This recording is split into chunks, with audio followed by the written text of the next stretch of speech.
What's up, Sam? Hey, You like the fit? where did you get that? Our boys at Jambi sent it over. The No Small Boy Stuff Christmas edition. I feel like I can rule the world. I know I could be what I want to.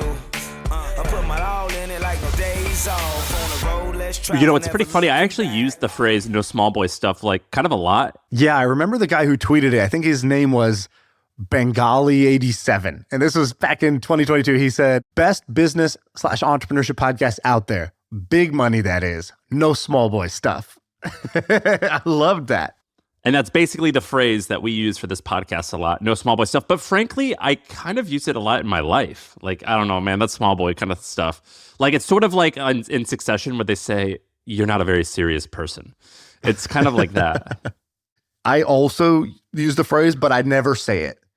Because saying it to me feels so cringe, but I think it like 1,000 times for every one time that I say it. And every one time I say it, it feels so awkward to me. It's like saying just do it in the Nike slogan way or something. Like you don't really want to say that. Hey guys, yeah, this in the fourth quarter, we just Nike baby, just do it. And then they'll be like, what? Why are you saying slogans at us? But I do think it a lot. It's actually like I think it a lot. Meaningfully affected the trajectory of my life is to use this phrase. And because there's so many situations where there's like a little small boy response. Ooh, I'll behave like a little small boy in this situation. Or yeah, that phrase and what Amjad said recently about what will make the better story, that has had a fairly meaningful change. Just in, it's only been a few weeks, but like I think about that actually a lot. He also said something else where he was talking about, he was basically so comfortable with this like 10-year plus odyssey that he's been on building this. And we're like, wow, you've been doing this for so long. And wow, you did this for years before you had really any recognition or any funding. And you just kept going. And he was just like, yeah, I persist. And he was just like, yeah, he's like, I think that's what I do. He's like, I didn't really think about it that consciously, but like, I'm pretty comfortable pushing the boulder for a long time up the mountain. And I realized, like, I guess that's my like competitive advantage. Like, I'm in it for the long haul, and I'll just persist. It's like, and we were both like small, like, yeah, a quick intake of breath. What do you want to start with today? All right, I got a good story for you. So there's this great Nassim Taleb quote or tweet where Taleb, who wrote Black Swan and Anti-Fragile, he's kind of this like contrarian thinker. Was he like a successful hedge fund investor, but he was successful because he had an interesting life philosophy, and then he became like a thinker? Is that his story? I believe so. I believe he's like a successful trader, and part of his success, unless I'm mixing him up with somebody else, part of his success was that he noticed that humans are, we would rather win frequently in small amounts and then lose a bunch when we're wrong. It's like gambling. It's like playing craps, right? One roll of the dice, you win a little money. 2 rolls of the dice, you win a little bit of money. But eventually you roll a 7 and it wipes out the entire board. All of the chips go away. But he's like, humans are more comfortable with that versus he was willing to bleed a little every day and look stupid every day for years. But then when his big, sort of like the Big Short, when his big bet pays off and this contrarian bet pays off, he makes back all the money in one day. Got it. And okay. I think that's his story. If it's not his story, his book is talking about the guy who does that. So I can't recall if it's him or if he's the author or he's the author and the hero of the story. Okay, so Taleb tweeted this thing. He goes, I conjecture that if you gave an investor the next day's news 24 hours in advance, he would go bust in less than a year. And this is basically the Back to the Future premise, right? So I don't know if you remember the movie Back to the Future, but what's his name? Biff or whatever? Biff, he finds like the sports betting book that tells all the winners for the next decade of exactly. Games. He goes back in time and then he just becomes a gazillionaire because he knows the scores. Okay, so like let's take, yes, if you knew the exact score, you'd have to be pretty dumb to not win. What these guys did, and what Nassim Taleb was saying, is I could give you the news, so not the price change, but I could give you the news, and I bet you would trade incorrectly. Dude, I think about this all the time, by the way. All the time, I think if I know what I know today, but I was 10 or 50 years ago, how would I capitalize on that? I think about that all the time. Right. And, usually the easy answers for that are, I just buy Bitcoin, I just buy Google, right? Like, yeah, it wouldn't be that hard if you could convince yourself, hey, do this one thing and just shut up and trust me. Like, don't touch it for 15 years. Now, what these guys did was a little bit of a different experiment. So what they did was they took 118, as they call them, adults trained in finance, and they did the crystal ball test. And the crystal ball test was as follows. They said, we're going to give you money. So they gave them $50 each. So they said, you have $50 and you get to place trades. And you're going to trade, but we're going to, before you make a trade, we're going to show you the front page of the Wall Street Journal, the actual front page of the Wall Street Journal, from 15 random days in the last, like, I think 20 years or something like that. Okay. So 15 random days, we're going to show you the front page of the Wall Street Journal. And that's a Wednesday edition. And you're going to place the trade that would execute on the Tuesday. So the day before that news. So you had the news at 24 hours in advance. They blacked out the stock prices. So they wouldn't just show you, oh, Johnson & Johnson's up 20%, right? But they would say, like, there would be the headline about Johnson & Johnson. They would just redact the actual stock price. So Johnson change. & Johnson beats earnings. Beats earnings, exactly. Record unemployment, record jobs posting, Fed indicates blah, blah, blah, right? Things like that. And by the way, anybody can go play this game online. There's like a link to it. We'll put it in the show notes, but you can go actually do it yourself. I did it too. There's a couple other caveats to this when you go do it, which is it's not just a buy and hold. Because what I was going to do, I went and did the thing. I was like, oh, cool. This is news from 15 years ago. I'll just put all my money in, buy, and I won't trade. I won't do anything else for the next 15 years. I know there is a bull market, so I don't need to be smart. But the way that this test was designed was the trade executes and you either go up or down that day. So it's kind of like the trade closes that day. You know what I mean? You get 1 day gain based on the 1 day news. Okay. So they do it and the results are not good, as you might expect. Otherwise, I wouldn't really be talking about this. So the results are not good. Half the players lost money, even having been given the news. 1 out of every 6 players lost everything. And the way they lost everything was they let you trade on leverage. So you can trade up to like 20x leverage if you want to in this thing, like an options trader could, or you could just trade, or you could skip. You don't even have to trade any given day. You could just say pass. I don't feel confident. An example headline would be, like an example trade would be, they would see something that says like Fed is going to cut rate today. I guess you would assume that the index is going to go up like a couple percent. So you would bet on the index or bet on what? It's basically the S&P 500 or it's the 30-year treasury. So you could you can bet on one of those two things. You buy the S&P index for that day, or you could short a bond. You go long or short, or you can go long or short the bond, right? So that's let me just show you an example. So like this is the Wall Street Journal the article that they show you. So it's Obama does something. And then you see this business and finance section and talks about Rupert Murdoch. Chesapeake Energy says that their CEO is going to step down. Auto sales are up. Homeland Security says blah, blah, blah. Right. So there's all this news. And so you then go here and you place a trade. So you say, all right, I'm going to go in this little game here. You can see my screen where it gave me $1 million. Yeah. So I'm going to trade. And it says today's movement, I bet $1 million. So I used my full stack with no leverage. And the day was up 0.62%. So I got an extra $6,200, right? Then it gives me the next one. And It says, oh, there's a deadly plane crash. Iran is doing some shit. Okay, cool, blah, blah, blah. Kraft is in talks to acquire this Brazilian company. And they're just blacking out any of the stock price news, right? So you read this and you can decide what you want to do. And you do that over and over and over again. So 15 days in history. And they tried to do it as 15, like, they did a third of the days were like Fed quarterly meeting days. A third was jobs reports, and a third was complete randomness. And they're like, we're not trying to trick you. There's no, we're not like cherry picking like misleading days. These are just actually like random front pages. Okay. This is an awesome experiment. And so, okay, so back to the results now. So, like I said, half the people lose the money. 1 out of 6 lose everything because they got over leveraged. The average person was only able to gain 3.2%. So even being given the news. During that era, the market was up on average, I think 15% a year over the last 15 years. I don't know when this was done. Correct. But again, these are like 1 day trades, right? So you're not just like buying and holding. For it was for 15 days. The experiment was a 15-day experiment. Exactly. Got it. Okay. So, okay, now why, right? There's 2 ways you can lose in investing. One is you bet wrong, meaning you pick the wrong direction. You think it's going up, it actually goes down. So basically, even given the news, they were basically only able to bet the direction correctly 51% of the time. So it's the same as if, you just flipped a coin, you would have been right the same amount of times as you were being given the actual front page of the Wall Street Journal. Okay.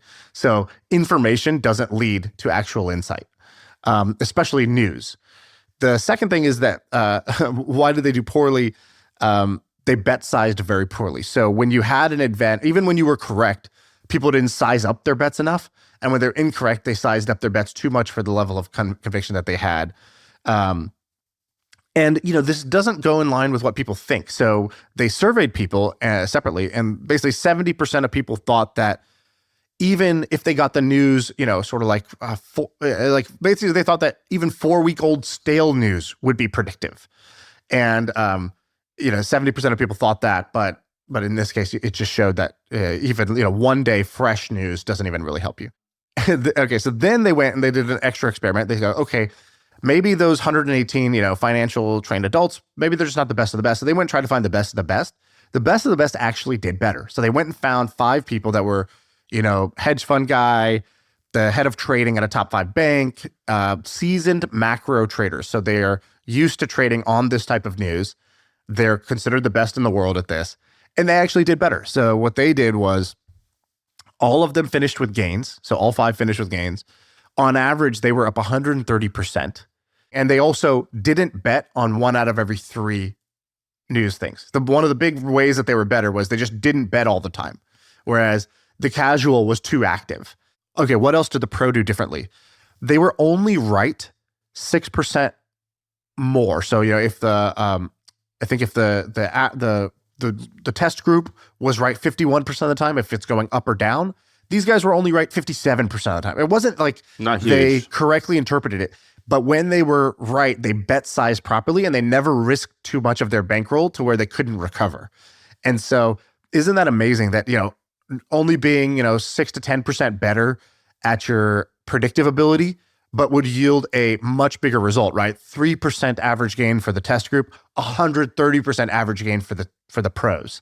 So it's these small edges that can make a huge difference when you apply leverage properly, which was the bet sizing.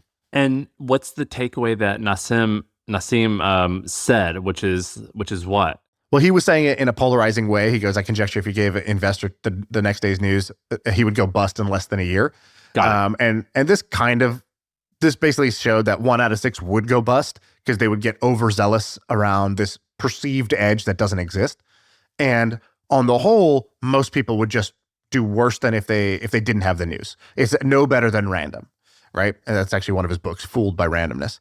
And at the end, they use this quote by Ray Dalio in there. And this is a great quote. It goes, "He who lives by the crystal ball will die eating shattered glass." Dude, that's insane. So good. It's weird that multiple smart people come to that conclusion that I never would have come to. Like I would have thought, like I guess everyone would have thought that if you know the future or the news, you absolutely are going to outperform. Exactly. The counterintuitive wise conclusion. Let me tell you one other related one. So there was one other story here that was kind of interesting. There was a real world version of this where a hacking group got access. They hacked the press release system. So they had access to the next day's press releases that companies put out when they have like major announcements, earnings, results, etc. They got access to all of the press releases that were coming out the next day, and they were using it as like their own form of like, homebrewed insider information, right? They were able to get insider information, and so they could place a bet in the market overnight or the next morning, and that's instantaneously. That's like a 12-hour leading indicator, maybe, because like if you're going to fire your CEO, you submit the press release maybe at 5 or 6 p.m. on a Thursday, and then 9 a.m. on Friday you announce it, or the wire goes live.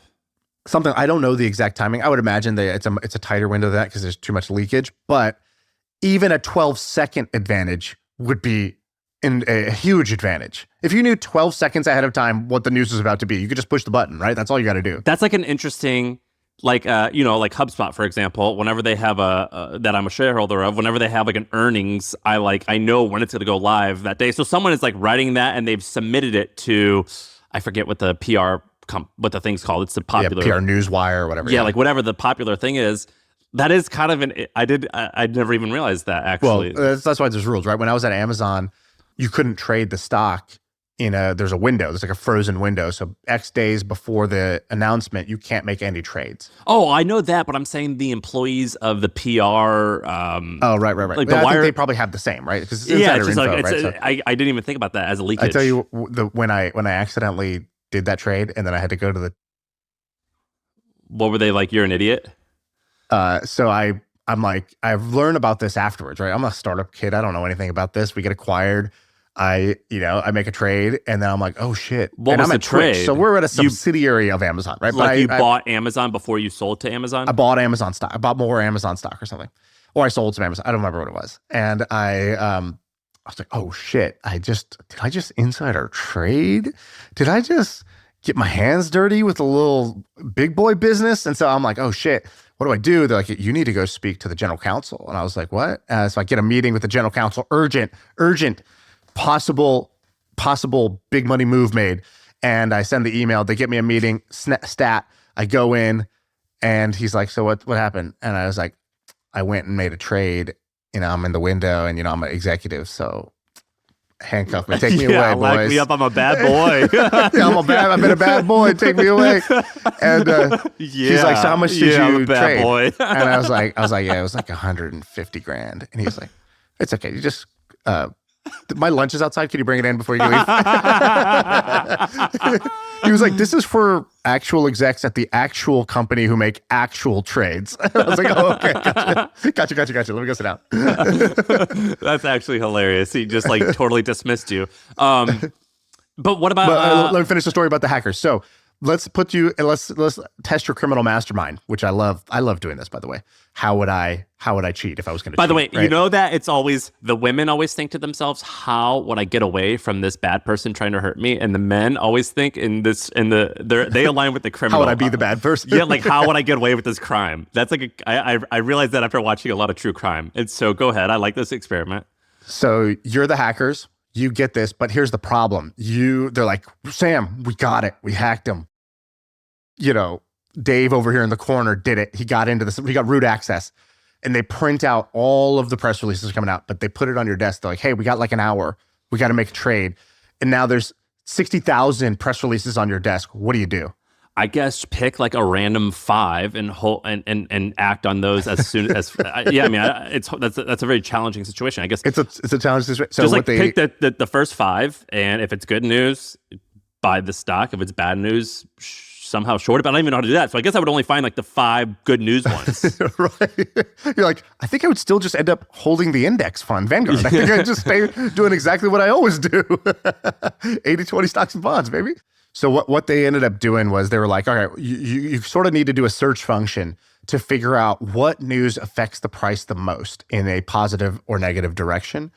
And I think what they figured out was that it was merger announcements that would be the highest kind of like volatility for the company that was getting acquired, because it almost always gets acquired at like a 50% premium to where the stock was trading. And so I think what they realized was we need to be able to quickly discard 98% of the news and information because it's noise, right? Which goes back to the same experiment, right? Most of the news information is noise. The secret is figuring out what is actually signal. And most of us can't do that. And we overestimate our ability to figure out signal versus noise.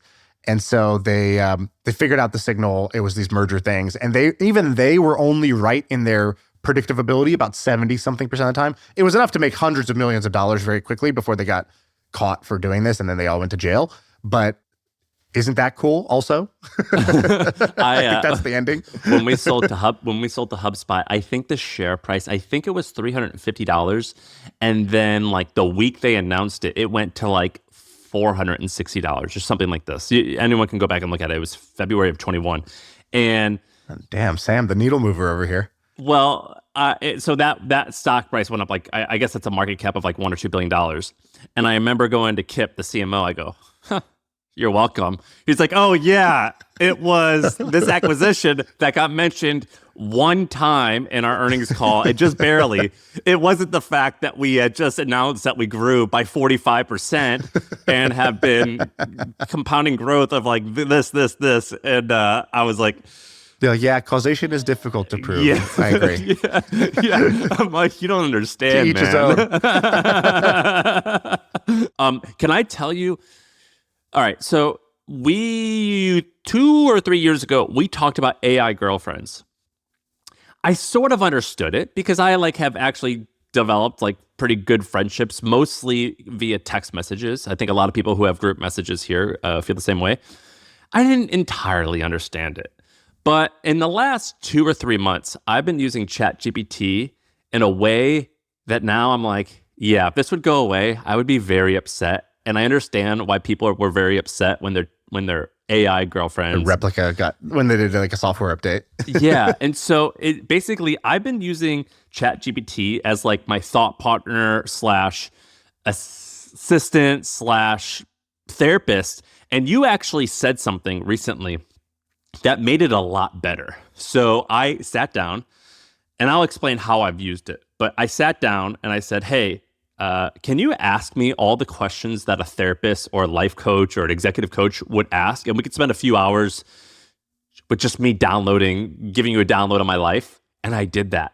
And since then, it's been magical. And I've been using it for all types of purposes. I use it all day. And I want to maybe explain to you how I'm using it. Maybe you could explain to me if you are doing the same, which I think you are, and how you're using it. Right. By the way, I'll just give you a quick one. My prompt that I used yesterday for this, I said, I was explaining the situation. I go, ask me a few questions, one at a time. Then when you feel you have enough info, then try to give me a suggestion. Because otherwise, it just tries to mansplaining, or what is it called when guys hear your girlfriend is explaining something to you and you're trying to fix the problem right away. Yeah. She's like, no, I'm not trying to get the fix right now. I just want you to hear me and understand me. And you're like, what? I thought you just want the answer as fast as possible shoved into your throat. And that's what ChatGPT does by default. Yeah. And there's a bunch of other downsides that I want to explain to all of this and how I'm working around it. But first, I'm using it for a variety of things. So I'm using it for personal finance stuff. And I'll give an example for each in a second. I'm using it for business questions. I'm using it as a sparring thought partner of I'm thinking about doing this. What's your opinion? I'm using it as a therapist of I'm struggling with this person at work or in my personal life. How should I handle this? Or what should my life goals be? And then I'm also using it for helping me decide which tasks. So I'll give you an example. So for net worth, I use Kubera. Kubera is a net worth tracker. You just log in with your bank accounts and all your other accounts, and it tells you your net worth, whatever. Well, they actually have a feature where you can download the information specifically for ChatGPT. And you upload it, and it doesn't have any identifying information. It's not like it has passwords. It just has a bunch of numbers. And so I will upload this to ChatGPT, and I'll say things like, I like to be conservative. What would you rate this portfolio out of 10 of risk? Or, what's your opinion on it? What would Warren Buffett say? You can ask it all types of questions like that. Or you could also say how much should I spend on a house? Or what will my net worth be in 20 years? Things like that. And it's been actually really amazing. Another thing that I did was I took the main KPIs for my company and I uploaded it to it. And I'll be like, what are the needle moving things that I can do for this company? And you could do your KPIs, which is typically an Excel spreadsheet, your company's churn, new users, things like that. You can also do your company financials. And then another thing that I've been doing is I will actually take screenshots of my calendar and I'll upload it and be like, what task should I be doing for the next week, the next month, the next quarter to get to the goals that I've told you about, my life goals, which, by the way, you helped me create. You helped me create quarterly and annual goals. How should I be spending my time today, tomorrow, next week, and next? And it gives me an agenda that I literally print out and I work according to that. It's pretty wild. And that's how I've been using it. And then all day I'll be like, how should I reply to this email? What's your opinion? It's kind of crazy. So that's how I've been using it. It's like you have Neuralink. They just never did the surgery. All right. You're basically putting AI as the, operator in your brain in many ways, but you're just we just haven't reached that tech point where the chip is already implanted. Well, the next step of that is, here's what's going to happen. There's going to be software, it probably exists, and I'm tinkering with a few of them, that records your computer screen, your phone screen, the words that you say out loud, the things you type, and it's gonna give you feedback on how you spent your day. It's gonna give you feedback on what to do, things like that. So it's gonna, how there's a book, I forget what the book is, but the premise is Google knows more than you because you are more honest in your Google searches than you are when you talk to your spouse or your friends or whatever. The same thing happens where it's I spend this much time working on this, this, and this, and we'll just be like, no, you did not spend that much time to do it. And also, you told me that you're trying to be nicer. You wrote like 8 really mean emails. Do you know what I mean? Like, that's how it's going to be in the next 6 months. I think there's going to be products like that that are actually nailing that. Yeah, I think the CEO of Microsoft, I don't know if you heard this story, but I guess when Ballmer stepped down and they needed a new CEO, and at the time, Microsoft was kind of in a downward to flat. It was an uninspired stock and company at the time. So they needed something. And I don't know if you heard the story. So the guy who became the CEO, Satya Nadella, actually wrote a memo, like wrote a kind of like a manifesto, an internal manifesto about like what Microsoft needs to do. And he ends up getting the job. And at the time, it was like, he's like, I never thought I'd be the CEO of Microsoft. Like, you joined Bill Gates as the CEO or whatever, and then Ballmer, and you just assumed they're always going to bring in somebody, but they actually promoted him from within. And he wrote this thing, and one of the key principles that he wrote in this was a while back. What year? Like 05 or 10 or something? This was in 2014. So he wrote, he bet on 2 things. I don't remember the second one, but I remember the first one he called ambient intelligence. And ambient intelligence is kind of what you're describing, which is basically like, how do you have, computer intelligence, artificial intelligence, but just like kind of on ambient, like kind of in your environment, so that it can be helpful to you. So it just knows what you need without you having to go fetch it, without you having to go ask specifically. It can either anticipate it, it can be aware of all of your context, so that you don't have to like first explain the whole situation and then be able to just ask your question. It already knows your situation, so you could just ask the question, that sort of thing. And so isn't that cool that he, like so long before, and OpenAI wasn't even incorporated at that point or something like that. This is a very long time ago. So to bet on that as like one of the 2 like ways that the tech puck is going, pretty baller. Which is shockingly hard, by the way. It's hard to make these predictions and remove like the limiter part of your brain and just imagine like, yeah, but what would be amazing? Like what would be cool if it, then that sounds easy. It's really hard because you constantly think like, well, I can't do that, like because that's impossible or that would cost too much money. Like there's all these limiters. But the way that I've been using this, like if like it doesn't work perfect yet, though, by the way. This is like, there's a few issues with this. And I am like super not technical. The first thing is context windows.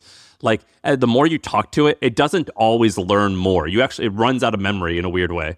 And so I've been testing like a variety of different platforms, Gemini versus ChatGPT. But I want to use ChatGPT because I think it's going to be around the longest and they're going to innovate the fastest.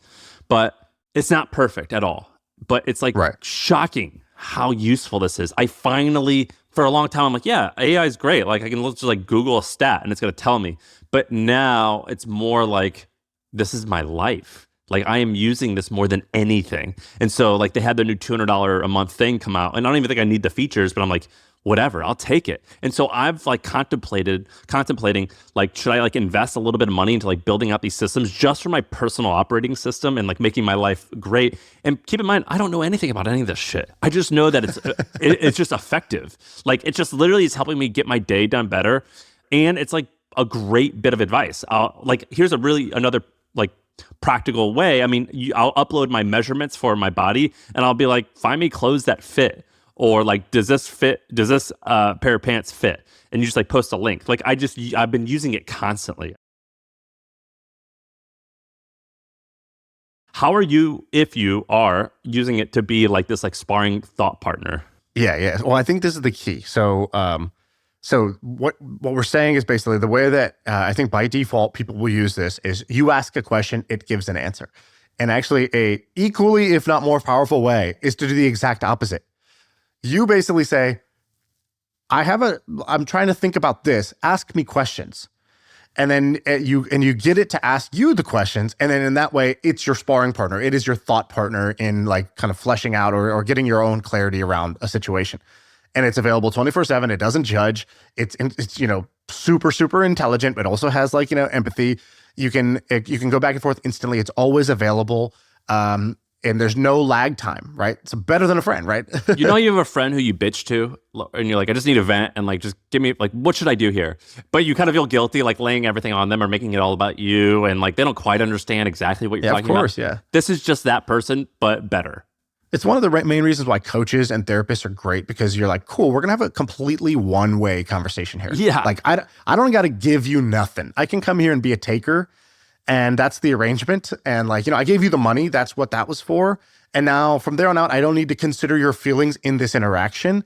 That sounds like ruthless, but it's true. It's why it's different than just talking to a friend. Whereas a friend, you got to be like, sorry, am I taking up too much of your time? I don't mean to put all this on you. But you're always trying to like kind of half apologize and then reciprocate. And one of the cool things about a therapist or a coach is like, that's not the social contract. That's not what's expected in that situation. AI is even better. It's like, hey, sorry to bug you at 1 a.m. I'd like to talk right now, and I'd like instant responses with complete intelligence. And I'll just keep saying, no, tell me, no, try again until I get something that's satisfactory to me. It's like, you couldn't even treat a human like that, right? So it's pretty great to be able to do that. It's become strange. I call it dude sometimes. I'm like, dude, what's your problem? That's wrong. Stop getting these, it's strange. Because if you think about it, when you're texting your friends, like it's because it's like in the same window or next to the same window on your computer, like you kind of forget that this is a machine and you can train it how to talk. It's very strange, but it's actually quite effective. Do you know how an LLM works? No. Do you know what like deep learning is? No. So I went and watched some videos the other day just to get because I was like, how is this magicking? What is going on here? There's one by this guy, I think it's called like 3 Brown, 1 Blue is like his username or something like that. It's got millions of views. And he explains, machine, like what is deep learning, which is like the technique that worked with AI. And the second thing was, how large language models work. What does it even mean? What is large? What is a language model? What does that even do?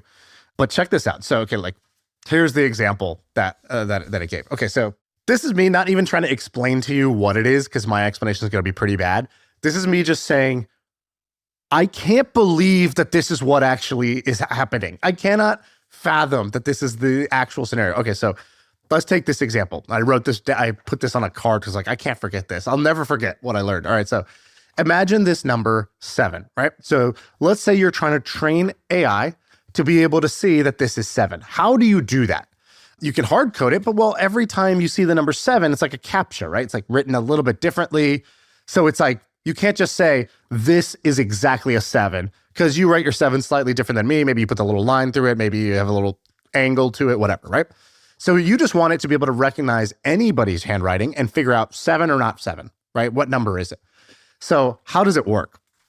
So imagine basically a classroom. Okay, so here's a row of kids. So there's 10 kids standing there. And each of the 10 kids is like holding one of these cards with a different number on it, right? But actually, it doesn't have the whole number. So, or actually, they have the whole number. But at first, it just says, all right, there's a whole index card. We got to figure out, we don't even know if this is a 7 or a dog or a car. It could be anything, right? So it just zooms in and it says, let's look at this little section right here, like these 20 pixels, okay? These 20 pixels, on this area, it's white.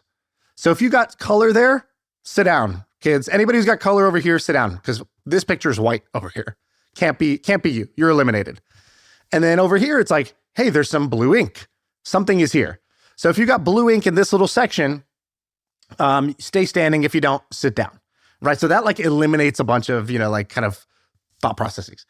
So then it passes it to the next layer of 10 kids. And it says, all right, who here's got this flat line? Okay, so the 7s stay standing, the 5s stay standing. The 3s are kind of like, hey, we got some stuff up here up top, the 8s. But, the number 4 doesn't have a little roof on top. So it's like, I'm out. And you're like, okay, go sit down. It's like paintball, right? You're out. Go to sit on the side.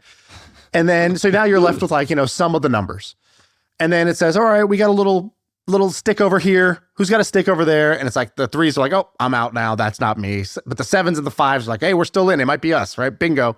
And so you just keep passing it from layer to layer, showing it like kind of more pixels on the screen. And it's trying to get with some level of confidence at the end, right? It's going to be 7 and maybe 5 at the end. And the 7's like, yo, I'm 90% sure it's me. And the 5 is like, it's maybe 10% that it's me. It's just an ugly 5. And then that's how the AI knows, that this is a 7 because it passes it from layer to layer to layer to layer, looking at the pixels on the screen and basically trying to guess, is it one of you? I think with some probability, it's this. Okay, so that's just recognizing a number. Okay, now imagine what you're doing. You're giving it KPIs of your company. It has to understand what a KPI is, what a company is, that you were looking for strategy, what strategy sounds like. It's got to say something that you, as a successful business person who sold your companies for tens of millions of dollars, that you will respect the output of this. Like, isn't that mind-blowing that that's even a thing? And so that now you take, how does that work? So now you take, instead of the 7, take an example where it's like, the dog blanked, right? So it's like, what's going to come after it? It basically sees a sentence, the dog, or the dog. It's like, what's a dog and what do they commonly do? It doesn't even know that. It has no idea what a dog is. There's no meaning. It read the whole internet. So what they did was they were like, hey, go read the whole internet, which, like, if you or I, we were like, yo, Sam, I got to, like, let's do this, man. We could do this.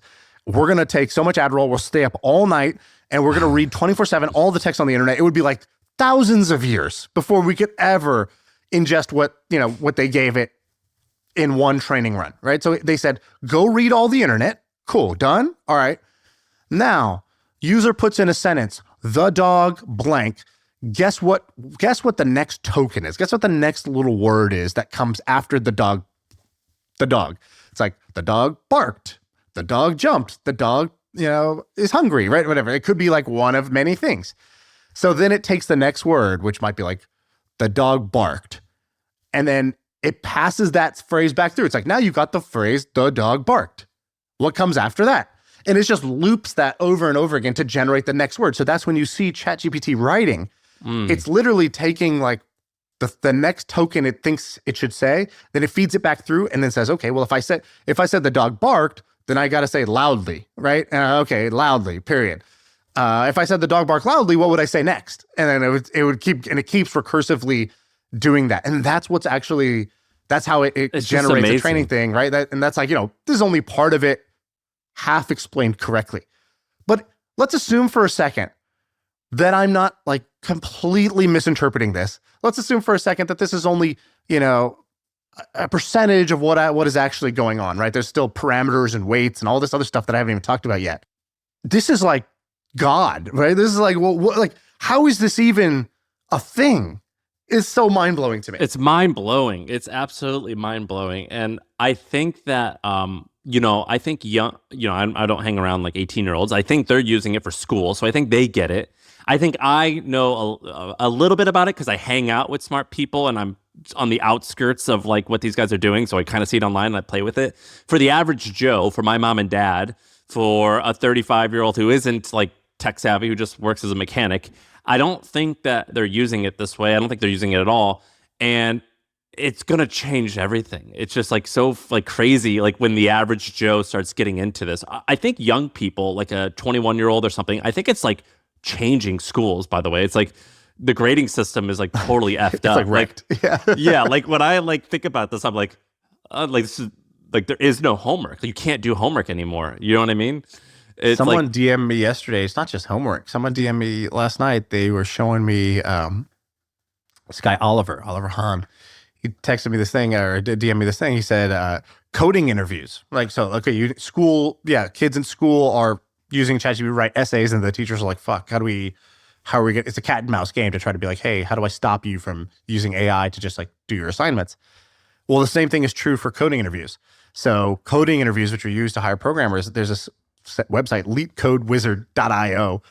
And basically it just helps you cheat on your coding interview. It's like, oh, you got a coding test to get a job? Just use this. Watch, it's the same thing as a student. It'll write the essay for you, basically. And it's like, doing $15,000 a month in recurring revenue. I'm just helping people cheat on coding interviews. this is insane. It's so difficult, right? But it's kind of amazing. How are you using this every day? Like, let me just go to ChatGPT to just tell you like my last. And few. is ChatGPT your tool of choice, or do you like any of the other ones? Yeah, it is my like default, and then I play with everything else. So usually, if I'm like, how factually correct does this need to be? I'll Perplexity. So I go to Perplexity.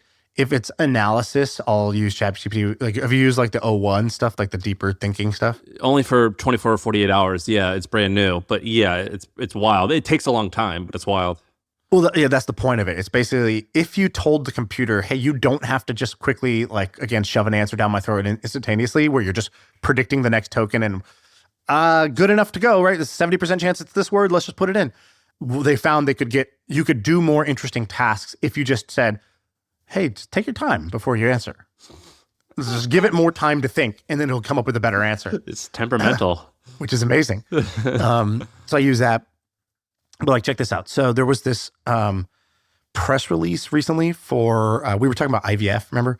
Yeah. Well, there's kind of this amazing thing. I don't know if you saw it. It's called Fertilo. Did you see what happened with this thing called Fertilo? So basically, it was like the first live birth using eggs that matured outside the body. So like, if you've done IVF, it's like a pretty expensive and pretty like harsh thing on the body. Like, the woman has to get like injections, which are hormone injections to try to get they're trying to get your eggs to essentially mature, be produced and mature inside your body.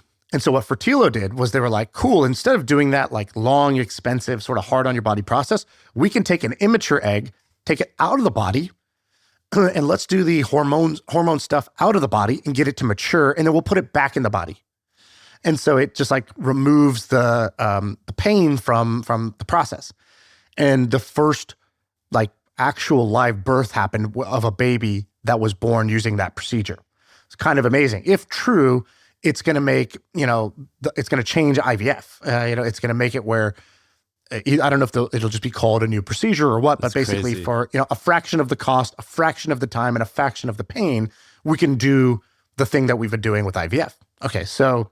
Dude, it makes me realize that I think that Sahil, I forget his last name, from Gumroad, tweeted this like thing out where everyone made fun of him, where he talked about how he's like, giving birth is not going to happen in the future. You're just going to be in this sack, and that's how you're going to grow. I'm like, oh shit, you're right. You know what I mean? Dude, I remember we were at a dinner and Jess Ma just said it casually in passing. She was like, yeah, like, I'm really, excited for and fascinated by basically like artificial wombs and basically, pregnant, women won't give birth at a certain point, right? It'll be like riding horses for transport. It's like, you could do it if you want to go have a unique experience. And she's like, it won't be necessary. And she's like, pass the mashed potatoes. And you're like, wait. Yeah. So no, like literally that's exactly what happened. And I was like, and at the table, I looked around to be like, was anybody else mind blown by that? What's going on? Like, don't we all want more information about that? But I was at this like far diagonal 7 people away, but I heard her say it.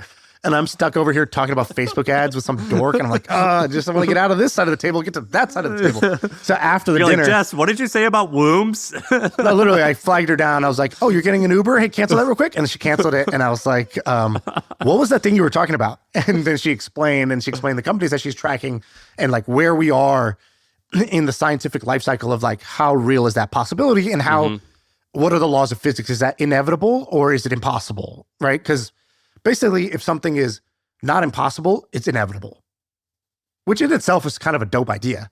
Right? Like that already kind of blows my mind. And so she was explaining it. So, I've sort of been paying attention to any signs of movement in that area because I think that's really cool. The world's going to change pretty dramatically when that happens.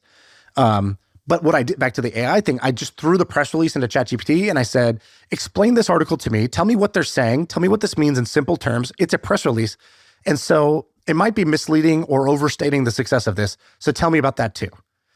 And then it just goes, here's what it means in simpler terms. This company has achieved what they call the world's first healthy baby born with a woman's egg that was matured outside of her body. Normally in IVF, the doctors are doing ABC. In this scenario, what they're doing is ABC. And then it explains it. And he goes, in simpler terms, the conventional path is X. The new approach is Y. Why it matters. If this is true, blah, blah, blah, blah. And then it says, here's why it might be misleading. It's a press release, so it's definitely spin. Number 2, one success doesn't prove a trend. It talks about the world's first, but it doesn't mention how many others they've tried that have failed and the hit rate of this procedure. It's not peer reviewed. It might be exaggerating the future impact. We would need to know clinical trials, blah, blah, blah. And then I asked it more. I was like, cool, what does the scientific literature say about this? So all of a sudden I'm getting like a quick biology lesson. Another one, brainstorming name ideas for a project. I'm like, hey, here's the project. Yeah, it's great for that. ask me questions about the project and then come up with names. Then it comes up with dorky names. I'm like, no, make the names not dorky and long, and don't make it feel like it's written by ChatGPT. Make it feel like it's written by David Ogilvy. And then it like comes up with different answers. A lot of financial analysis. So analyzing stocks, or just like, yo, I see Kathy Wood on my screen a lot. Like, is she actually like great at investing? And then AI's like, dude, nah, you're she's talking horrible. like a monkey. I see Kathy Wood on my screen. Is she just hot or good at trading? Right? It's like, I'm asking these questions, and again, no judgment, just gives me the answers, which was, spoiler, no, she underperforms the indexes and has over like a 15-year period and makes $100 million a year to underperform the index. It's like, wow, good on you, Kathy Wood, for doing that. Let's see, just other ones. Hey, I'm trying to do this in Excel, but I don't know how to do it. Can you just tell me the function I need to write in? Because like, if you go Google this stuff, you get like YouTube videos you have to watch. Yeah. So now I'm like, all right, forget the YouTube video. Just give me the exact typed thing I need to go type in. Or I'll screenshot the Excel window and I'll just say, I'm trying to figure out in column C, what are the ones, blah, blah, blah, blah. And it gives me this like complicated, whatever, count ifs formula that's multiple like selectors or whatever. Oh, I play games with my kids. So we take pictures of like, my son got all these sharks. And so we just took a picture because he's asked me questions, right? Like, Dada, what is this shark? And I'm like, dude, shit if I know, right? Like, it was kind of like something I always dreaded as a parent. It's like, oh, cool. My kid's going to ask me questions that where does rain come from? And I'm like, it's in the clouds. It's like, well, how did it get in the clouds? I'm like, I think it was in the ocean. And then it just like zipped up there because it was hot or something. And like, I'm like, this is going to be terrible. I'm going to expose myself. And so I just do ChatGPT voice mode, and I will be like, I'll send it a picture and I'll go voice mode. I'll be like, hey, tell me what these sharks are from left to right. And it reads it out to my kids. And then my kid can ask a question. He'll be like, which one is the strongest shark? And then I'll be like, actually, the great white shark is the strongest shark with the most powerful bite. And he'll be like, no, but what if it was with a cheetah? And he'd be like, well, the cheetah wouldn't be in the ocean, but if it was in the ocean, and like it'll like interact with my kids and we have like a fun time. They'll tell me all the time, can we play with AI? Dude, that's so good. I've got a bunch of friends whose children are like 3, 4, 5 talking age, and they like are doing the exact same thing. I want to do trivia. Another hack for parents. You can go, hey, I'm sitting here with my 2 kids. Their names are, whatever, Timmy and Tommy. And we want to do Paw Patrol trivia. Ask us easy questions. And when we're right, say ding, ding, ding. And when we're wrong, say, that's not right. Try again. And keep track of the scores. All right, go. Literally, you could just say that to it in voice mode. And it'd be like, all right, first question. Marshall is a pup known for what? And you're like, fire. And it's like, ding, ding, ding. Correct. 1 point for you. Your kids are going to like fall in love with her. Like it's pretty crazy how they'll like imagine being, raised with this. This is insane. Let me give 3 practical ways I'm using it. So they have this new thing called, I think it's new-ish, called projects. And so I have 3 folders right now. And the way it works is you have like a folder as a project, and then you could upload files to the project, and then you could have multiple conversations within the project, and it refers back to the files or whatever information. Well, just give me the example. This is you stored them. So what's like? Let me give you an example. Throw in there? I have a health folder, and so you know how everyone has like their own health guru, and it's like usually based off of like one book they read. Well, I go and download the book. Yeah. Well, I go and I download the book that I ascribe to. And I will upload, and if it's a book that's EPUB, which is how I buy it on Kindle, I convert it to .text file because that's easier to read, and I upload the .text file to the. Even though it's like huge because it's a book, that works. I give it a full book, the full book. I download it and I convert it, and then so for example, we're going to the grocery store today, and I just said there's like this interesting book I just read, and I've uploaded the book, and I'll just say make the grocery list for me. And then I'll tell me actually, and I'll say, which grocery store should I go to, in my area? And it knows where I live. And it says, yeah, like these 3 grocery stores will have exactly what you need. I think they will have what you need because I'm on this like clean meat kick or whatever. And he was like, yeah, the author says like to buy this cut of meat and you should ask the butcher this, this, and this. And like, here's 3 butchers that appear to have what you need. And it's all based off of like the files that I've uploaded for health. But then within health, I can ask it, I'll like, hey, this quarter, I want to run a 5K at this particular time.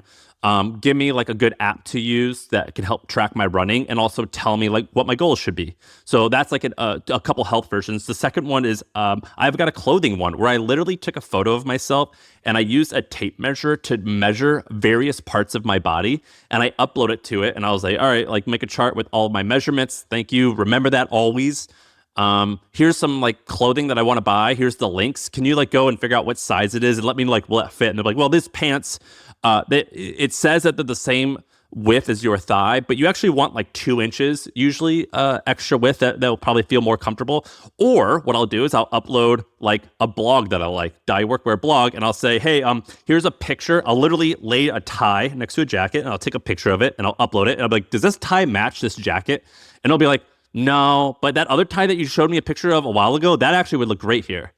It's like, that's how I use it. And then the final way that I use it, and this is like my life coach folder, which is like, it's like partially like I'll complain to it and it'll be like, I noticed you've been complaining about this a lot. Or I'll upload business financials to it. And that's like more of like my sparring partner throughout the day. And so I have 3 folders right now: health, clothing, and like a life coach. And so those are like the practical ways. And I'm using projects. That's the term on ChatGPT. And that's how I'm using it as of now. Dude, people are just going to replace their co-founder with this, right? Like you're going to see a lot more solo founders because you could just have an AI co-founder. You're going to say, well, you'll reduce churn if you use this messaging when you email your users. And then you're just going to say, yeah, well, you have my login to MailChimp, or Shopify. Like, go ahead. Yeah, get it done. Or you'll be like, my Shopify store is like a 2.1 conversion rate. And it's like, hey, we ran this A/B test. It like increased your conversion rate to 3%. And you're like, get after it, go do it. And that's what's going to happen. And so anyway, we've had these intelligent people, Dharmesh, whatever, explain to us all of these things, but it wasn't until the last 2 months. And in fact, recently, actually, since you told me to ask ChatGPT that question, that like, I'm like, oh my God, this is my life now. And in fact, you actually sent out a wonderful email the other day where you said, here's how to ask powerful questions. I uploaded that email to ChatGPT and I'm like, remember these questions and like ask me them often, or ask yourself these questions often. Yeah, I mean, it's it's incredible. And it's also so obvious that I think that ChatGPT is, it is the Google of our generation.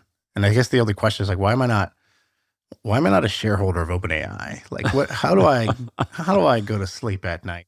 Well, Dharmesh had to buy a $10 million domain and then convince them to buy it in order to become a shareholder. So like, it's like asking like that. There's that's always like, a way though.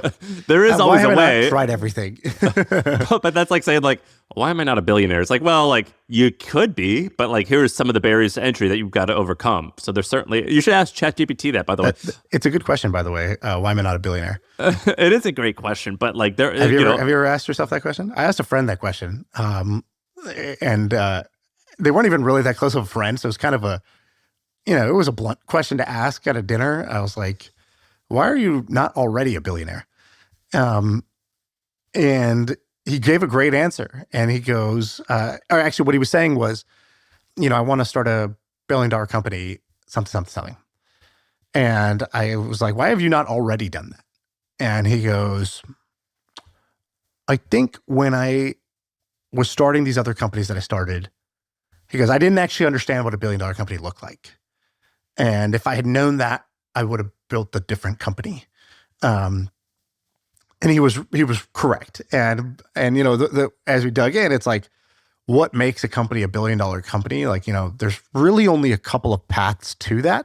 And, one of them, for example, is like building something that has network effects. So he had been building companies that could do like great revenues, that could even be profitable, they could grow fast. Those are some of the things you need, but there was no network effect.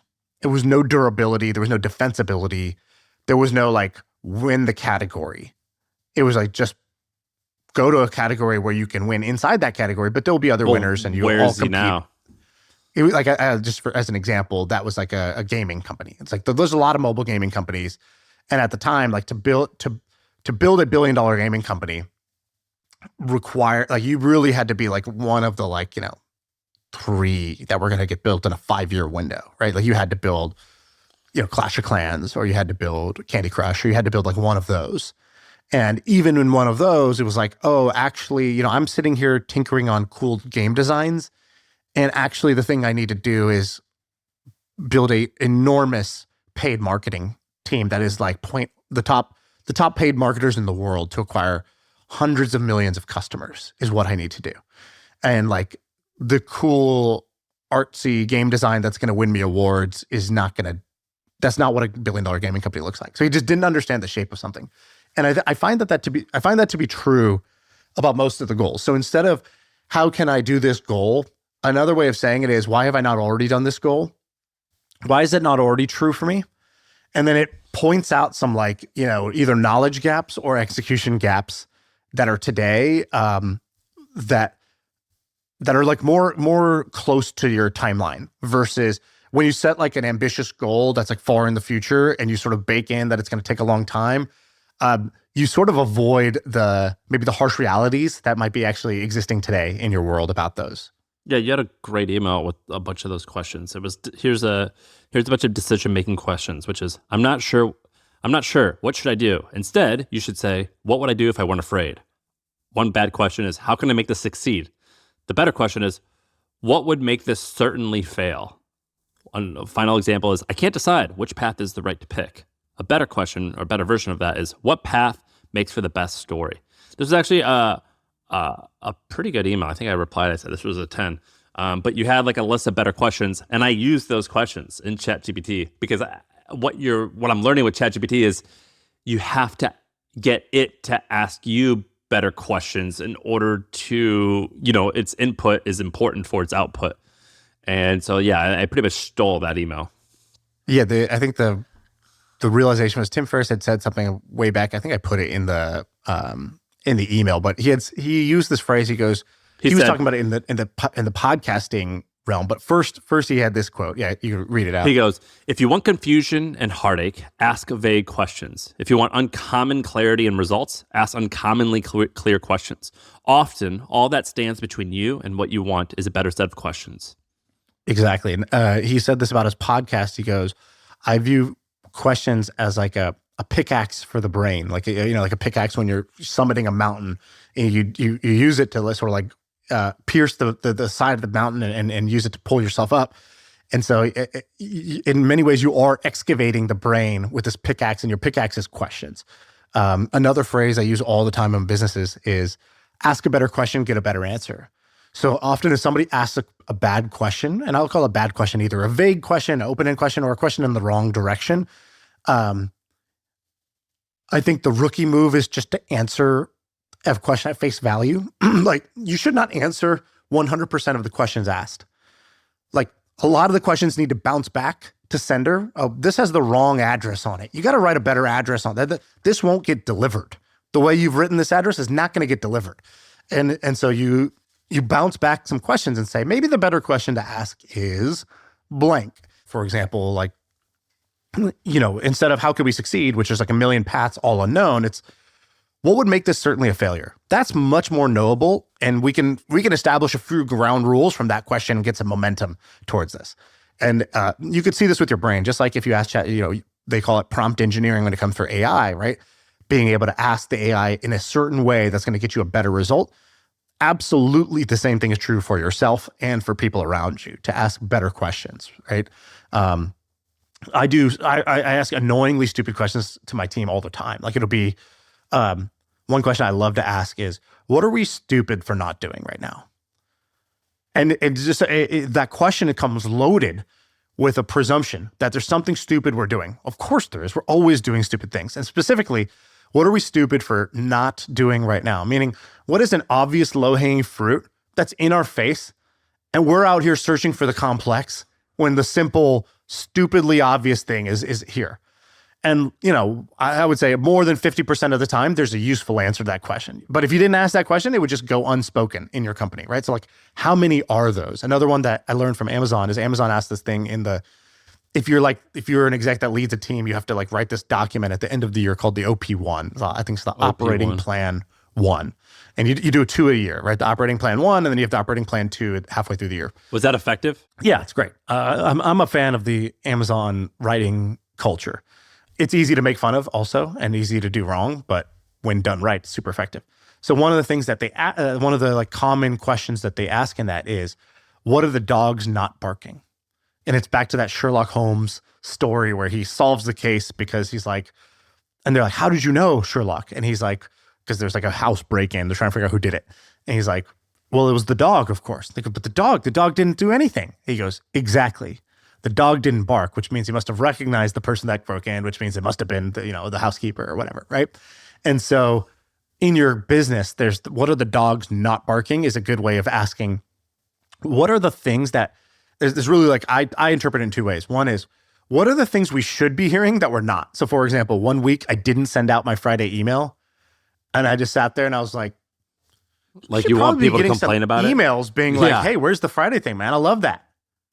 Oh, I didn't get that. Okay. Dog not barking, right? And then I had changed how I did the Friday emails because of that.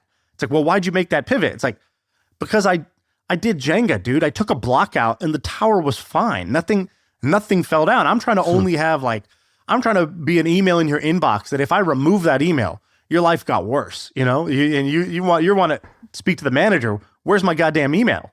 Right? Like if DoorDash doesn't deliver your food, you're knocking on a door. I want to be at least more powerful than the DoorDash delivery, right? Like that's what I'm striving for.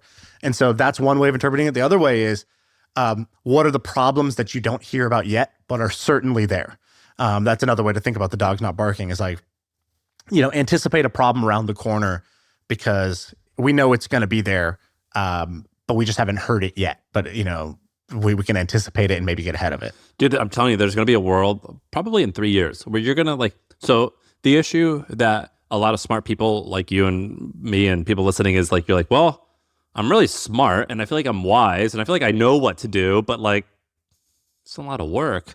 And then literally the idea guys are going to thrive in 5 years, or the wise people, because there's going to be AI agents doing all of this for you. You know what I mean? You're not going to have to actually do that work. You're just your opinions or your taste will matter. It is dangerous, right? Because then why can't the AI do the idea part too, right? Who's that's going to happen too. It's right? not. You're not. I don't think you are. So then what, right? And then that's when the brain breaks, and you're like, I guess it's over then. And I'm not sure.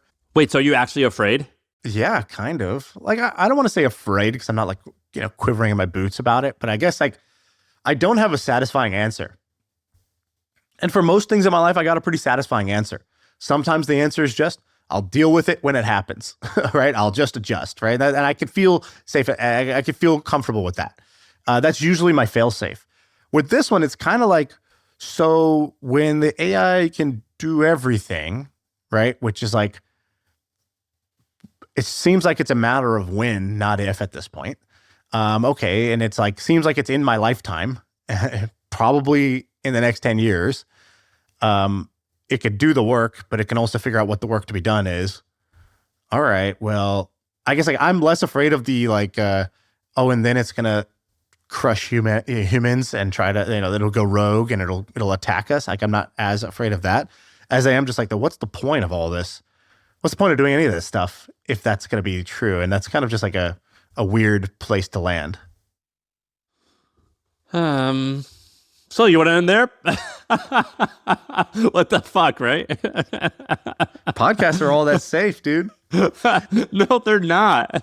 No, they're not. Perplexity has a daily podcast that's really good. They just take the news that is great, and then they have, or no, it's not Perplexity. It's what's the thing? 11 Labs.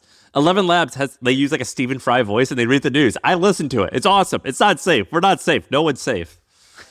Maybe a plumber. A plumber's safe. Well, I actually think our strategy is pretty genius because we are getting stupider.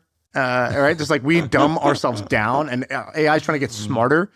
And so there's actually a white space in the market for some just imperfect knowledge, some half-baked ideas, and some incorrectness.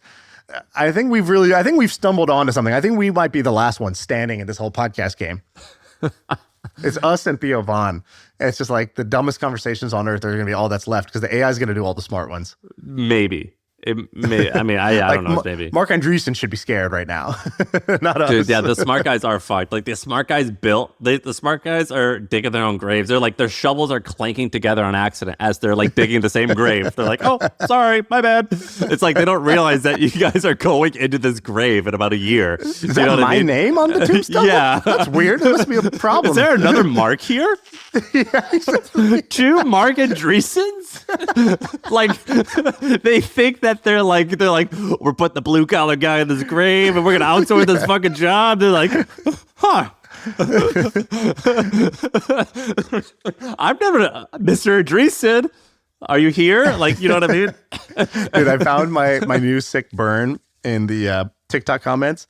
There's all these TikTok clips of podcasts. Like, we should probably be doing this, but we don't really do it very much. But like, people just clip, podcast snippets, and that's like a lot of TikToks. And the more viral, the more outrageous the comment in the podcast, the more viral the TikTok clip, because you're gonna get a bunch of comments being like, no, that's wrong, that's stupid, that's whatever. And I saw the best one. It was just the top liked comment on a podcast clip, which is, it just said, podcasting equipment is way too readily available. This is like, damn, anybody can just get a microphone now. That's how I feel when I see a lot of these clips. I'm like, wow, these microphones are way too easy to access. Have you heard that song, Another White Boy with a Podcast? No. Is that a song? Yes, there's a song called Another White Boy with a Podcast. God damn, how did I not think of that? It's sort of like that, like finance 6'4", blue eyes. It just says like Joe Rogan. Like, it just says like a bunch of like random phrases, but it's called Another White Boy with a Podcast. Maybe we should just play that song on the way out of this. That'll be our outro. All right, cue the music. Ooh, another white boy with a podcast. Crypto, gym bro, meal prep, sports bet. So smart and funny, we should make a party. We buy mics, we get chairs, we sit down with blank stares. We're gonna be billionaires. Just don't forget to like and share. Ooh, another white boy with a podcast.